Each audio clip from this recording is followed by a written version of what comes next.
Hello, I am the real-life fake wizard. Did you know the most dangerous weapon in the entire world is a story? We perceive stories as entertainment, movies, television, video games, stories to pass the time. No, stories are the most dangerous technology humanity has ever created. More dangerous than any weapon ever forged by human hands. Yeah, sticks and stones may break my bones, but words can do more damage than you could imagine. Every religion on this planet is a series of stories. Every nation is founded on a story. The American Revolution was not started by muskets alone. It was started with pamphlets. Wars do not begin when the first shot is fired. You need to get all the men to the front lines first, and to do that, those men need to believe something, whether good or bad for them. And wars don't end with treaties. Before the dust has settled and while the bodies are still warm, people are going to do what they were always going to do anyway. Sit down and tell stories about what peace might look like. Paul Lindbarger is widely considered the architect of modern psychological warfare for the United States military. He wrote the Army's official PSYOPs handbook. He was also, not coincidentally, a science fiction writer who held the belief that words, when properly deployed, are more powerful than bombs. But if we look back in time, Aristotle understood similar sentiments 2,400 years before Lindbarger was born. In his book Poetics, Aristotle described drama and storytelling as a mechanism for moral education. When viewers and listeners and readers experience stories, they also experience catharsis, which is defined as an emotional purification that occurs when an audience witnesses characters navigate virtue and vice. In Aristotle's philosophy, stories do not reflect the human condition. Stories shape the human condition. Stories are humanity's operating system. Change the stories, and you change the people. Where's my evidence? Look at all of human history. This has been documented, studied, and weaponized. And for the last, my entire life, and maybe yours too, people have been working tirelessly day and night to the tune of billions of dollars to systemically dismantle the very stories that made people believe in something greater than themselves. And the most powerful apparatus for telling stories in human history happens to be the American entertainment industry. And it has very much been hijacked. Some say it's because of ideology, some say it's because of arrogance, some say it's accidental, it's incompetence that caused it. No, it goes further than that. That's all surface level. Whatever the motivations of humanity's adversary is, the truth is that they want you to lose your stories. They have sacrificed humility and responsibility for selfishness and ambiguity. There is no good, nor is there bad. They want you to silence your conscience and dull your dignity. Life is not wonderful and not worth fighting for. To these monsters, existence is morally gray, and to take advantage of your brothers and sisters is justified in a world without goodness. They killed your heroes, and they did it on purpose. Today's indie game shoutout is Road Warden, an illustrated text-based RPG that uses isometric pixel art and combines mechanics borrowed from RPGs, visual novels, adventure games, and interactive fiction. To learn more about this and hundreds of other indie games, visit our free indie game discovery network, fakeportal.com, or scan the QR code on your screen. Now back to the video. If we look back in time, we will find in Aristotle's Ethics, he made an argument that is both simple and devastating. Virtue is formed through habituation. You become what you practice. You become what you repeatedly do, and by extension, you become what you repeatedly consume. Thoughts become things. Although Aristotle didn't use the word habit the way we use it today, like it's some passive, mindless routine, he used the Greek word hexis, which means an active condition, a state that must be deliberately held and maintained. Virtue is not something you achieve once and then put on a shelf like Elf on a shelf. It must be practiced day after day and choice after choice. And stories were the mechanism by which an entire civilization practiced its virtues together in Aristotle's age. And for us here today, that hasn't changed. When you watch a hero struggle with cowardice and choose courage anyway, you are personally rehearsing courage. When you watch a character face the temptation of selfishness and choose sacrifice instead, you are rehearsing sacrifice. The audience is actively and emotionally participating in the story rather than just watching it. You empathize with the emotions the characters are going through, and in your mind, it's a moral exercise. Aristotle was explicit about what makes a proper dramatic character. In Poetics, he said the character must be good. Not perfect or flawless, but they must be aimed towards goodness. Do you know what that means?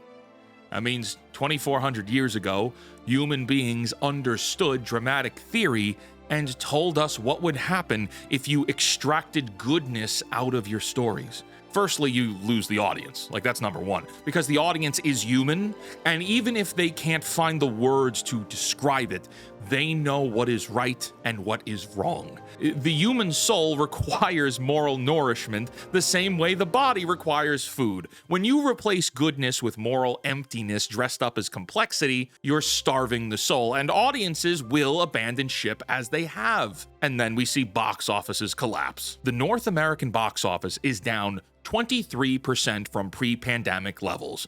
Ticket sales have plummeted 40% in a decade.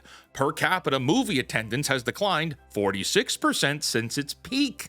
In 2024 alone, the industry torched hundreds of millions of dollars on films that nobody wanted to see.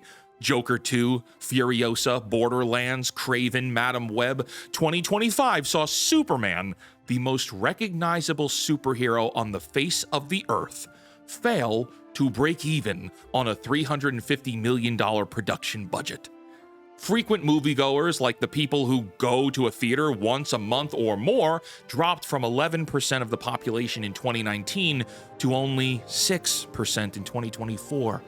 Nearly half the committed audience simply stopped showing up. National research group polling found that 69% of moviegoers want more original stories. Can you blame them? The preference for watching at home has completely flipped as well. In 2018, 57% of people said that they preferred going to theaters. By 2024, 64% preferred their couch at home. The relationship between Hollywood and its audience has inverted and eroded. And because of this problem, now the industry's apologists continue to blame the pandemic. They will blame streaming. They will blame the SAG-AFTRA strikes. They will blame ticket prices and sticky floors in theaters and screaming kids and people on their phones. And some of those factors maybe are very real, but none of them explain why in the middle of this supposed death spiral, certain films explode with ticket sales. Top Gun Maverick cleared $1.45 billion worldwide. A story about a man earning redemption through competence, sacrifice, and the refusal to quit. Real jets, real stunts, and a hero you might aspire to be. Oppenheimer, $32 million non-franchise opening, a 3-hour, dialogue-heavy film about nuclear physics that trusted its audience to keep up. A story about a man wrestling with conscience. It demanded intelligence from its viewers and was rewarded handsomely for it. And that takes us to today, where we see Project Hail Mary wrangle in an $80 million domestic opening, $140 million worldwide, 95% critic score, 96% audience score, the second biggest non-franchise opening in a decade. And it's a story about a reluctant hero who overcomes his own cowardice to save civilizations. Not a single villain in the entire film, not a single green screen shot. What we find here is an earnest, optimistic protagonist whose defining characteristic is a willingness to say, let's figure it out. The pattern is so obvious that it should be embarrassing to Hollywood that anyone needs to point it out. The films that break through the noise, that get people off their couches and butts in seats in an era where every force on earth is conspiring to keep them at home, well, these films share a common DNA. Sincerity, heroism, respect for the audience, practical craftsmanship, and protagonists who are oriented toward goodness. The films that failed in similar time periods have a different DNA. They are rank with cynicism, moral emptiness, contempt for the audience, corporate assembly line production, protagonists who serve no one but themselves, and also protagonists that are perfect because they believed they were perfect. There's no room for improvement for perfect female characters produced by the Walt Disney Company, now is there? The entertainment industry has chosen moral ambiguity with boldness. They're proud to tell stories that remove good and evil. They chose this path for reasons that have nothing to do with artistic sophistication and everything to do with convenience, cowardice, and something far darker. First, the practical reality. Morally gray characters are easier to write.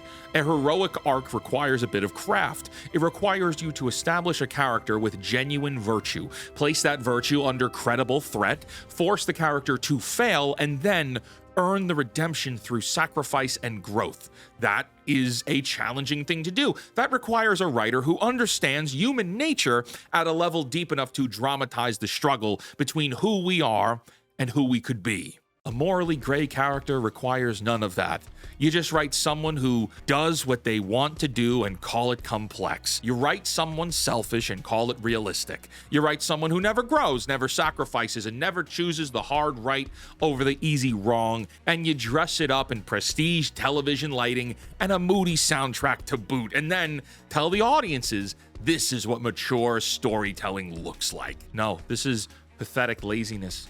And it's fast food storytelling. It's quick and easy, but nutritionally it's worthless. But there is a second reason, which is worse. The relentless push towards moral ambiguity as the default mode of storytelling serves a very specific function. It lowers expectations. If every character on screen is compromised, then compromise becomes the cultural norm. If no hero in fiction is expected to show restraint, courage, sacrifice, or moral clarity, then no leader, no institution, and no corporation is held to that standard in reality either. The morally gray narrative is not a reflection of the real world at all. They have issued a conditioning program with a goal of teaching audiences to accept that everyone is corrupt, that idealism is naive, that goodness is performative, and the only honest position is that of cynicism. Okay, well, who benefits from a population trained to believe that morality is just a spectrum and that everyone is equally compromised? Who would want to live in that world? The people doing the compromising. The executives greenlight garbage and tell you that you're not smart enough to get it. The creatives inherit beloved characters and butcher them to plant their own flags. The corporations strip mine 40-year-old franchises for parts and then call it content. They need you to believe that there is no such thing as right and wrong, because if you believed in right and wrong, you would hold them accountable for what they have done to the stories you grew up loving. There is a right and wrong. People have a conscience. We know the difference. Aristotle called it phronesis, practical wisdom, the capacity to discern the right course of action in any given situation. It's not naivety, as many would demoralize you to believe. The entertainment industry has spent the last 20 years trying to convince you that to challenge their belief system is a weakness, and your desire for heroism for yourself and perhaps for your children is unsophisticated. And it's unrealistic. Sadly, I can already hear a lot of your objections from the comments, saying things like, "Wizard, these are just movies. It's just entertainment. What, you need all your movies to be feel-good movies? What are you, a big baby?" Why do you care so much? You're all foolish naysayers, because they are not just movies. They never were, and the people making them know that better than anyone. Here's some more examples. William Marston created Wonder Woman in 1941. He was a psychologist. He did not create her for entertainment. He specifically called her openly and explicitly psychological propaganda for the new type of woman. A comic book character. Propaganda. His words, not mine, and it worked. Wonder Woman reshaped how an entire generation understood female strength and capability. A drawing on paper changed the trajectory of a culture.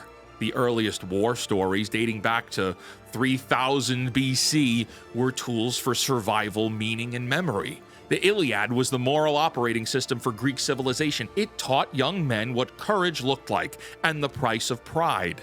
Every culture in human history has used stories this way. This is what I mean when I say stories are more dangerous than weapons. A weapon can kill a man. A story can kill a value. A weapon can destroy a city. A story can destroy a culture's capacity to rebuild one. When you systematically strip heroism from your stories, you are performing a kind of a cultural lobotomy. This is like cutting away part of a civilization's imagination that allows it to dream of something better. Think about what has been taken from you in the last decade. Luke Skywalker, the archetype of youthful heroism, was turned into a bitter hermit who abandoned everyone he loved. Superman, the moral backbone of American mythology, was made into a whiny, unstable, and eventually financially irrelevant character. Spider-Man in the comics, the everyman hero, was absorbed into a corporate multiverse machine where he sits in a cuck chair. The heroes of Marvel's golden age were systematically deconstructed, replaced, and/or sidelined. Star Wars is at an all-time cultural low. Comic book shops continue to close all over the world. The characters that taught generations of children what it meant to be brave and what it meant to do the right thing, even when it cost you everything, have been handed to people who do not love them and do not care what they meant to you. And when audiences stopped paying for these stories that tore the hearts from the very things they loved, what did the sadistic creatives say? It's not their fault. It's your fault. On March 19th, 2026, Ryan Gosling stood in front of an audience at a New York movie theater and said something no major Hollywood figure has had the honesty to say in a decade. Quote, "Here we are. We're all back in theaters. It's not your job to keep them open. It's our job to make things that make it worth you coming out." For years, the entertainment industry has blamed you. You were too distracted by your phones. You were too comfortable on your couches. You had too many streaming options. You were suffering from superhero fatigue or franchise fatigue or whatever new diagnosis they invented that week to explain why you stopped buying what they were selling. The entire apparatus of entertainment journalism, corporate PR, and social media punditry was mobilized to convince you that the problem was you, that you were the broken variable in the equation. Ryan Gosling, standing in front of the proof that this was always a lie, said the quiet part out loud. The audience was never the problem. The product has always been the problem. The people making the product are still, to this very moment, the problem. Project Hail Mary was projected to open at $30 to $40 million. It opened at $80.6 million, obliterating expectations. The audience was there, and they were ready. The audience has always been there. They're just waiting for someone to give a damn. And now, in the wake of Project Hail Mary's success, The Hollywood Reporter publishes an article titled 4 Lessons Hollywood Should Learn. And what are these groundbreaking revelations, you might ask? Assume audiences are smart, number 1. Embrace sincerity and optimism. Let your film breathe. And use practical effects. Hey, dummies. These are foundational principles of storytelling that Aristotle articulated in 335 BC. The fact that a major trade publication is presenting "don't insult your audience's intelligence" and "maybe try being sincere" as a kind of breakthrough on insights tells you everything you need to know about how catastrophically lost this industry is. They are acting like they just discovered fire. They are publishing with a straight face the revelation that audiences respond to stories about complicated but good people trying to do the right thing, as if this were not the single most well-documented principle in the entire history of human language. But there must be a better case for heroes, right? Well, here's the case for heroes. The films that break through in today's era feature protagonists oriented towards goodness. They struggle, they fail, they're not perfect, but they're trying. And the audience responds to that trying with their wallets and their time in numbers that make the industry's cynical output look like the financial catastrophe that it truly is. That's the business case for heroes, but how about the human case? The human case for heroes is what actually matters, though. We are living through a period of cultural demoralization that is making people sick. Trust in institutions is gone. Young people are drowning in content that tells them nothing matters, everything is corrupt, everyone is corrupt, sincerity is cringe, and the only rational response to the world is ironic detachment. And into this fiery pit of negativity, the most powerful storytelling force on the planet has been pouring gasoline into it for decades. Well, why is that? Why would they do that? Why would Hollywood, the storytelling machine, why would they want to do that? Okay, well, if virtue is formed through habituation, then vice is formed the same way. Feed a generation of stories with heroes who sacrifice, and you will get a generation that understands sacrifice. Feed a generation characters for whom nothing is sacred, and you get a generation for whom nothing is sacred. Cultures transmit or destroy their own values, and we are watching the destruction in real time. We have been watching it. This has been going on for a very long time. Unlike what many people in this comment section would have you believe, there actually is a right and a wrong. People have a conscience, and we can choose actively to be better as people. Hollywood took your heroes on purpose. I think it's time to take them back. If the studios won't do it, the next generation of filmmakers, writers, and storytellers must pick up the mantle. Hollywood is the old guard, and the old guard is fading because they broke the covenant that we had. The deal was simple. We give you our money and our time and our trust, and you give us some stories that are worth telling. They violated that deal for over a decade, and now they have the audacity to act confused about why the theaters are empty. Good. Let them be confused. Let them write their think pieces and commission their focus groups and hold their emergency board meetings. Let the trades publish another 12 articles about lessons learned, as if basic human decency and competent storytelling are graduate master's level concepts. These people had the most powerful storytelling machine ever built, and they used it to lecture, belittle, and demoralize the very audiences who paid for it. If they truly are as disconnected as the trades make them out to be, if the executives really believe you and I are just stupid consumers who can't think our way out of a problem, good. Let them.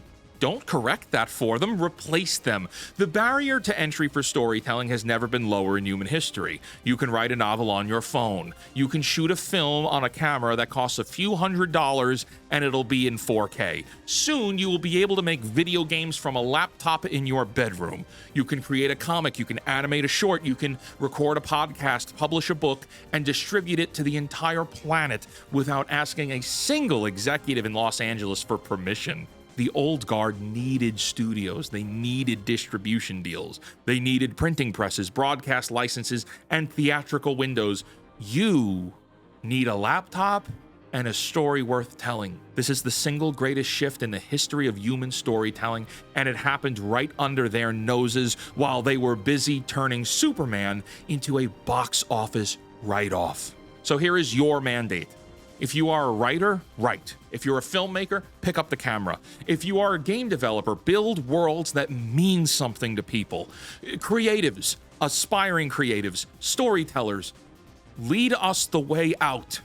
And if you are not a creative, if you don't write, you don't film, you don't code, then you have a job too, and it's just as critical. Encourage the people around you who do. Share their work, buy their book, play the game, watch the short film your friend made. Support the creators who are doing this right, because they are out there and they are doing it without billion-dollar budgets. They need you. They need your attention and your word of mouth and your belief that stories still matter, because they do. They always have. That's the whole point of everything I've ever said on this channel, really. And I can't do this alone. I need you non-creatives to encourage others to be creative too. You may not understand the extent of what an encouraging word means to someone. It could be the difference between going the distance or not. Hollywood killed your heroes because they want you to be demoralized, to feel dehumanized, and make it so you don't think you have a chance of overcoming the status quo. Don't give them the satisfaction. It's our time now. Let the dinosaurs go extinct. Until next time, my friends, create, innovate, inspire others to do so as well, and for the love of God, cancel Disney+. My friends, with this video, we are likely going to pass 100,000 subscribers on this channel, and for that, thank you.